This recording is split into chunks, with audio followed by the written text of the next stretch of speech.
İnsan çekirdek dünya denilen deneyim ortamında kendi deneyim uydusu tarafından onlara nakşedilmiş olan programını uygulamakla yükümlü bir potansiyel.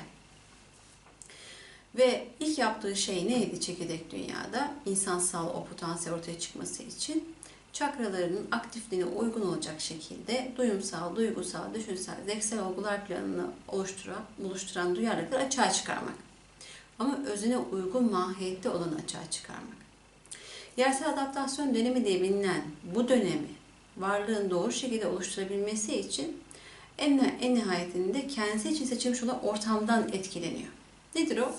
Doğduğumuz yer, doğduğumuz ev, doğduğumuz ülke. Bunların hepsi o yersel adaptasyon kişiliği oluşturulması için gerekli olan ortamsallık, çevresel faktör.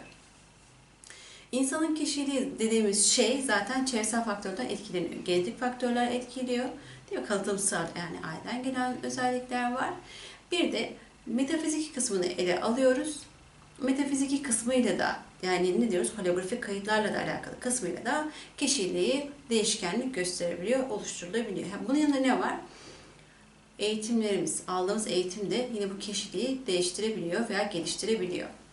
Sonuçta insan kayıtlanmaları, şartlanmaları ve değer yargıları neye göre tayin ediyormuş?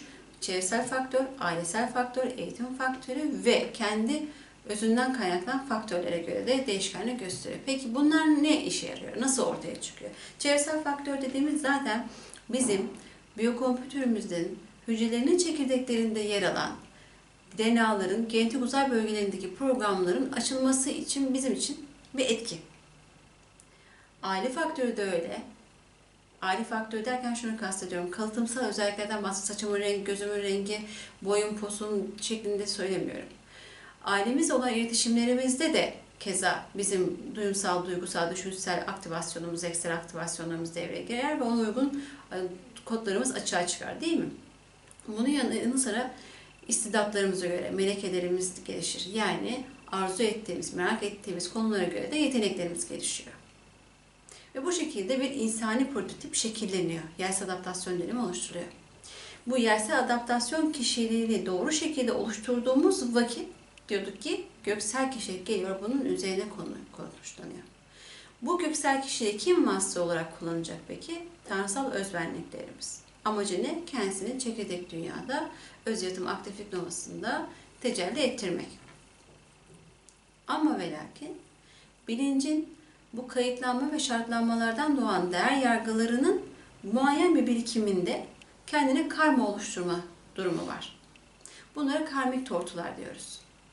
İşte bu karmik tortuların yığın teşkil etmesinden dolayı da bilincin sapma hali, bilincin bozulma hali gibi durumlarla da karşılaşıyoruz. Dersimizin başında insanın iki sarmallı DNA faktörü nasıl düştüğünü ve şu an kullanmış olduğumuz formların da iki sarmallı DNA faktörüne sahip olduğunu ve almış olduğumuz bozuluma uğramış DNA'sıyla oynanmış olan gıdalanma dediğimiz o besiyer ajanların vücudumuza kazanmasıyla bilincimizde sapma olduğunu söyledim. Bir de şimdi insanın çekirdek dünyada yapmış olduğu deneyimin de buna etki ettiğini söylüyoruz. Ortamın zorluğuna bakar mısınız? Halbuki ne arzu ediliyor? İki sarmallı DNA faktöründen daha üst kademedeki DNA faktörünü önce 12 hedefleniyor, sonra 16 şeklinde hedeflenerek bir DNA faktörünün ortaya çıkması arzu ediliyor biyolojik kalıplarda. Nasıl oluşturulacak? Biyokompütür bozulumu nasıl ortaya çıkıyor? Varlığın, bilincin deneyim yapmış olduğu mahiyet neyse ona göre. Yani ya pozitif DNA aktif ya da negatif DNA aktif kodları açacak ki o mahiyette bir yaratım aktifliği devreye sokulsun. Negatif DNA aktif olgulamalar yaşayınca varlıkta o zaman nasıl bir sapma hali var diye baktığımızda yaşamış olduğu 5 karakter var. Olumsuz. Orion'a ait bu karakterler, yani negatif kutbiyete ait kibirleştirici, bunalım frekansı, barbarlaştırıcı, sihir, büyü, falla heves etmek, merak etmek ve seksüel sapkınlık diye 5 kolda ayırt ediyoruz. Artık bilinç hangisine eğilim diyorsa onlara uygun bir aktifliği devreye sokuyor ve DNA aktif kodlarını açıyor. Bunların ne yapılması lazım? İptal edilmesi lazım. Yani varlığın kendini iki sarmalı DNA faktöründen kurtarması lazım. Çünkü iki sarmalı DNA faktöründe kaldığı sürece mutat insansal faktörüyle alakalı olguları yaşamaya devam edecek. Ve bu mutat insansal faktöre ait olgulamalar sadece basit tazonaktif duyarlılıklarla değil, olgulamalar da değil. Demin ne söyledim? Negatif, olumsuz olgulamalar planına ait de olguları devreye sokacak. Mecbur. Bunu sonsuz sınırsız biz varlığa 1000 yıl versek, 1000 yıllık bir yaşam versek, 1000 yıl boyunca bunu deneyebilir, deneyimleyebilir. Alternatifleri sonsuz sınırsız açılabilir çünkü.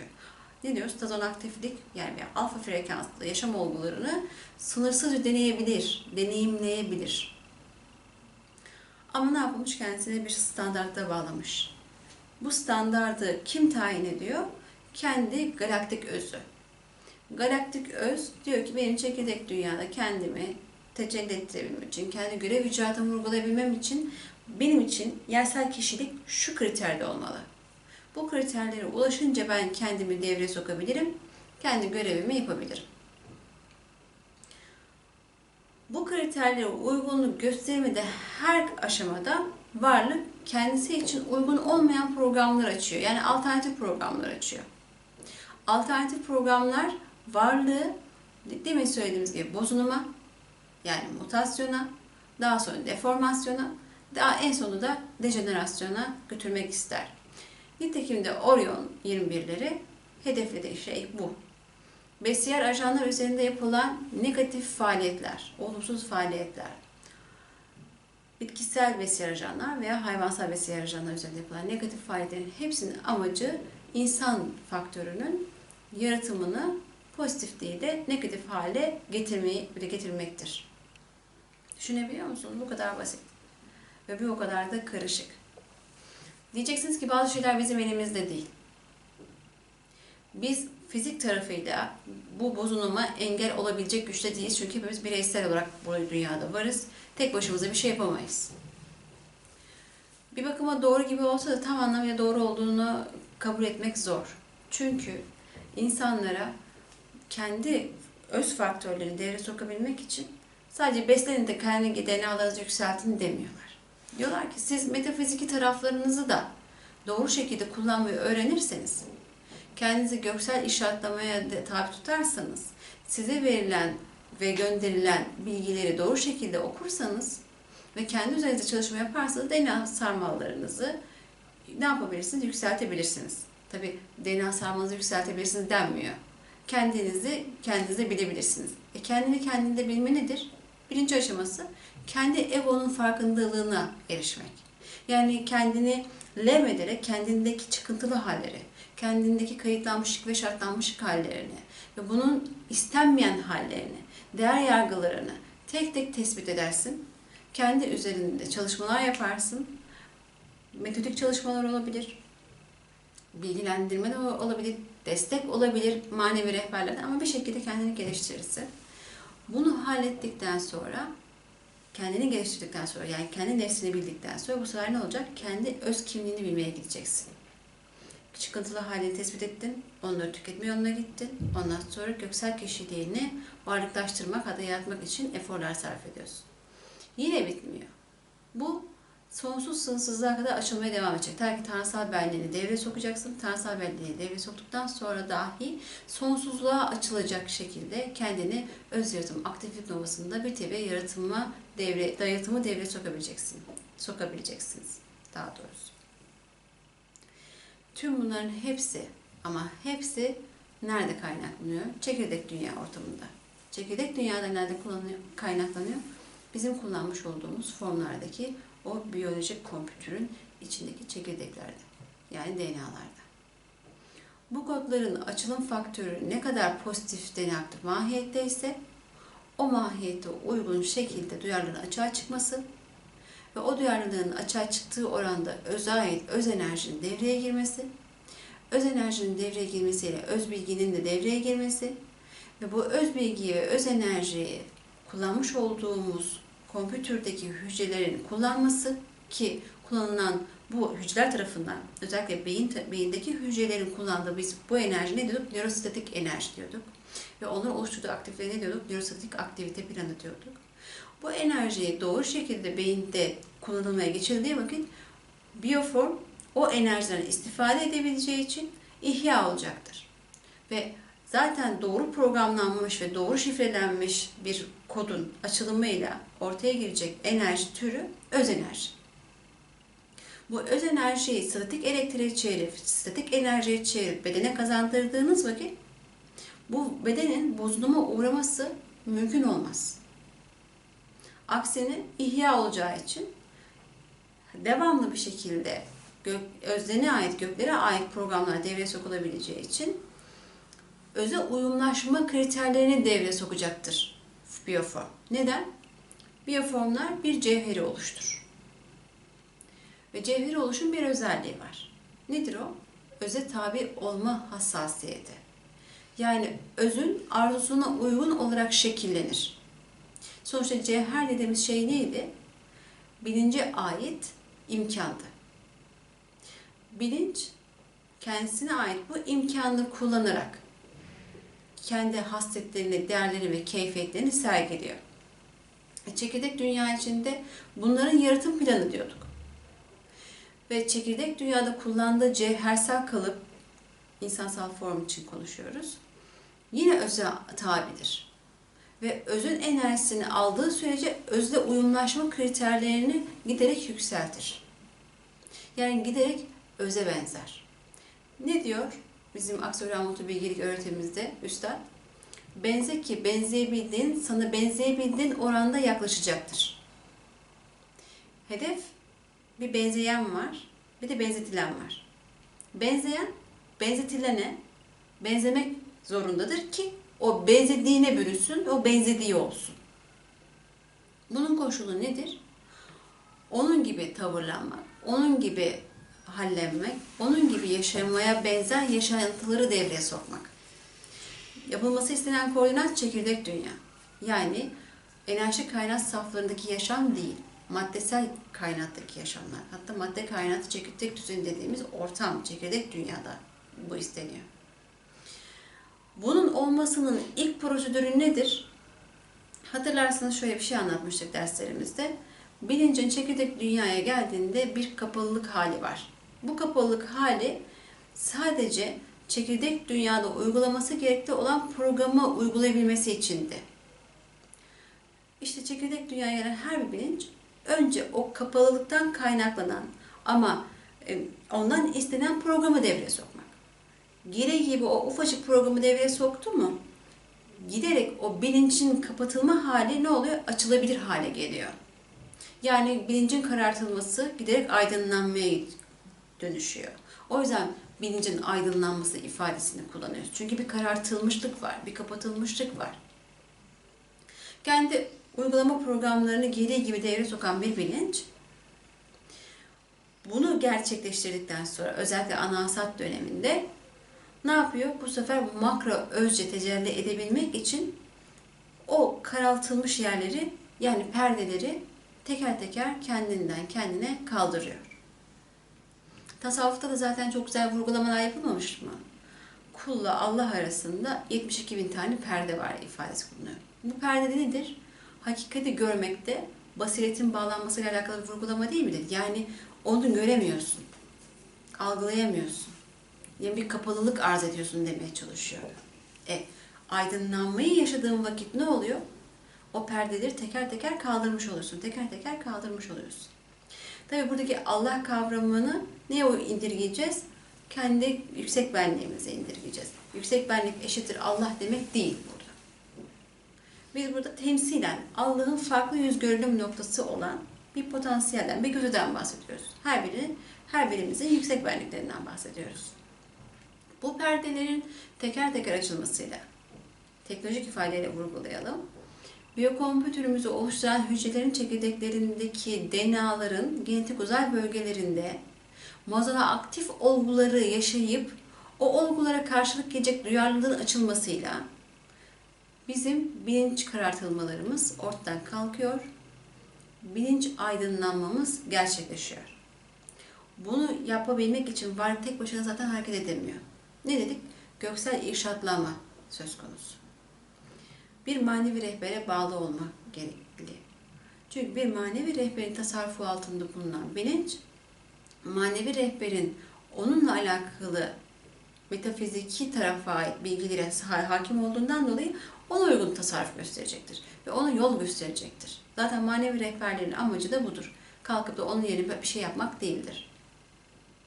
Ve manevi rehberini doğru şekilde takip edebilen bilincin kendinde bilmesi devreye girer. Kendini kendisinde bilir ve önce makro, sonra makro özce, sonra süper makro özce yaratımı gerçekleşir. Demek ki bizler holistik bir yaratıyı devreye sokmak zorundayız. Holistikten kastım bütüncül bir yaratımı devreye sokmak zorundayız. Bütüncül yaratım nedir?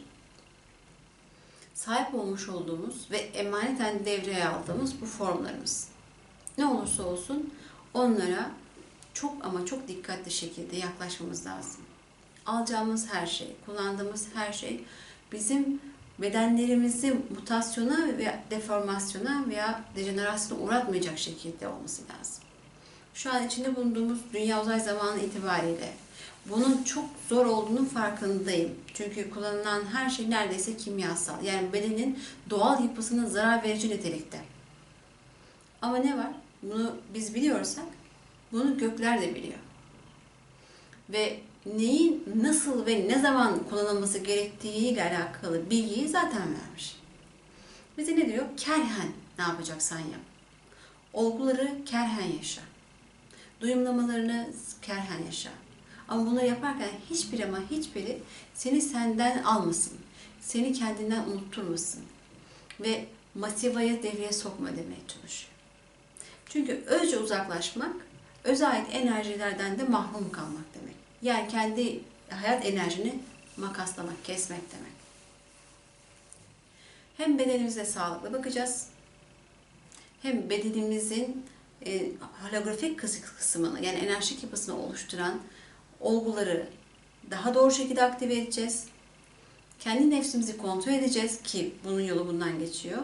Ve ondan sonra da bu nefsin kontrolünü daimi bir şekilde yapacağız. Bir gün bir arkadaşımla oturup konuşuyorduk. Bana şöyle bir şey söyledi. Dedi ki, benim kendimde tespit ettiğim tek olgu öfke idi. İlk bu yolculuğa, manevi yolculuğa çıktığımda bunu tespit etmiş.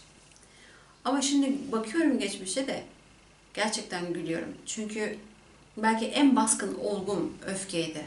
Her şeye çok çabuk öfkelenebilirdim. Her şeye çok çabuk tepki koyabilirdim diyor. Ve bunu kendi manevi rehberine söylemiş. O da demiş ki, geçecek yavrum. Öfke kontrolünü o günden sonra manevi rehberinin desteğiyle yapmış. Ona göre manevi rehberi ana altere giden o öfke ile alakalı ana alteri kesmiş. Ve şunu da söyledi. O potansiyelin, öfkeyle alakalı potansiyelin hala içimde olduğunu biliyorum. Sadece onun açığa çıkmasına izin vermiyorum. Çok da doğru bir şey. Ama bu diyor hiçbir zaman bitmeyecek mi? Ya ben öfke denilen o zayıflığa her zaman yenik düşebilme potansiyeli içimde saklıyorsam bu hiçbir zaman bitmeyecek mi? Benim kendisine söylediğim şey şuydu. Bunu tespit etmesi gerçekten çok güzel. Çünkü ana nefsani olgusu öfke. Aslında baktığımızda öfke ve korku tüm egonun körükleyicisi gibi gözüküyor. Neden? Reptilian kompleksten hareket ediliyor. Neyse konuyu dağıtmadan hemen mevzuata geri dönmek istiyorum. Dedim ki onun orada olduğunu biliyorsun.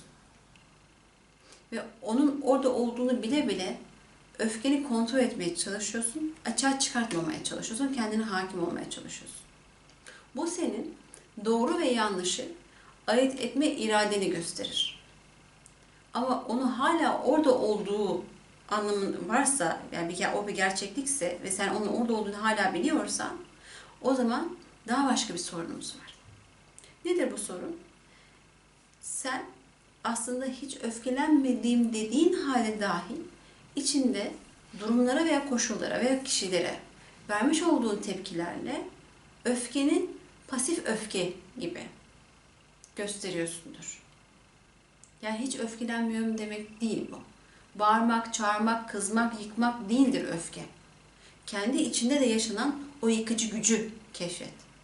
Şayet bu mahiyette sınava tabi tutulmayı bırakırsam o olgu zaten bitecek.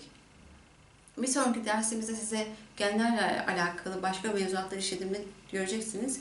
Öfkenin açığa çıkmasını sağlayan genler var. Hem maddi hem de holografik. Madde ötesi yani. Bu genin kendini iptal etme durumu var.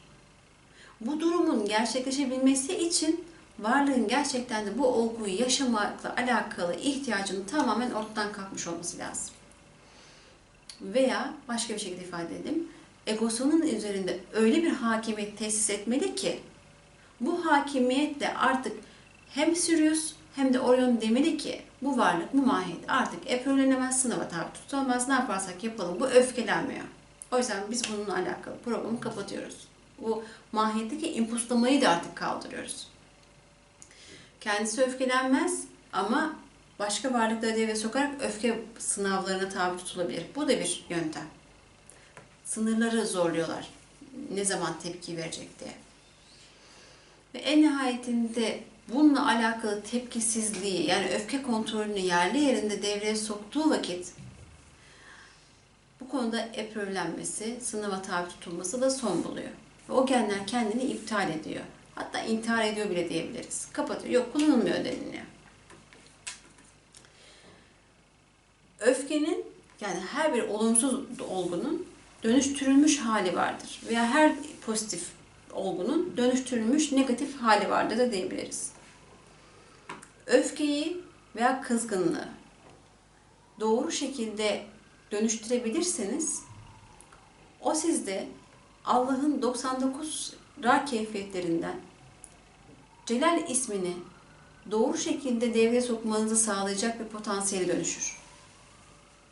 Ama ne yazık ki celal ve öfke, kızgınlık sürekli karıştırılabilir hale gelmiştir. İnce bir çizgi üzerinde yürülüyor. Ben de bu sırada diyorum ki öfkelendiğiniz zaman veya kızdığınızı düşündüğünüz zaman veya bir şeye sert bir tepki koyduğunuz zaman bunun celaliyet mi yani özden mi yoksa nefsten mi kaynaklandığını nereden anlayabilirsiniz? Tek başvurabileceğiniz yer yine kendi gönlünüz, kendi vicdanınız oluyor. Kendi vicdanınıza baktığınızda ben bunu benim canımı acıttığı için böyle yaptım diyorsanız egoda. Hayır, bu benim canımı acıtmadı ama karşımdaki varlık hata yaptığını düşündüğüm için, buna inandığım için ve ona bunu göstermek için yaptım diyorsanız ve gerçekten de hiçbir negatif bir olgu veya olumsuz olgu beslemiyorsanız bu sizin celaliyet isminizin yani gönlen yapmış olduğunuz bir harekettir. Evet, sonuçta her bir olgunun bizi pozitif veya negatif etkileme durumu var.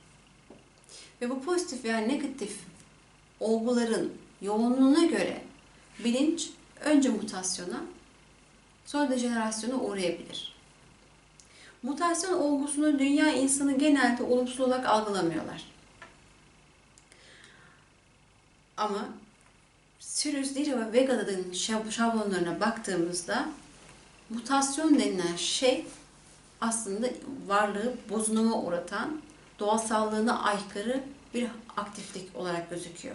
Bir değişim programı olarak gözüküyor. Mutasyonu evrimle de karıştırıyorlar. Yani insani bilinç, çekirdek dünya veya hayvani bilinç veya bitkisel formu kullanan bir bilinç, kullandığı formun farklı bir hale dönüştürülmesi ne mutasyon diyebiliyorlar.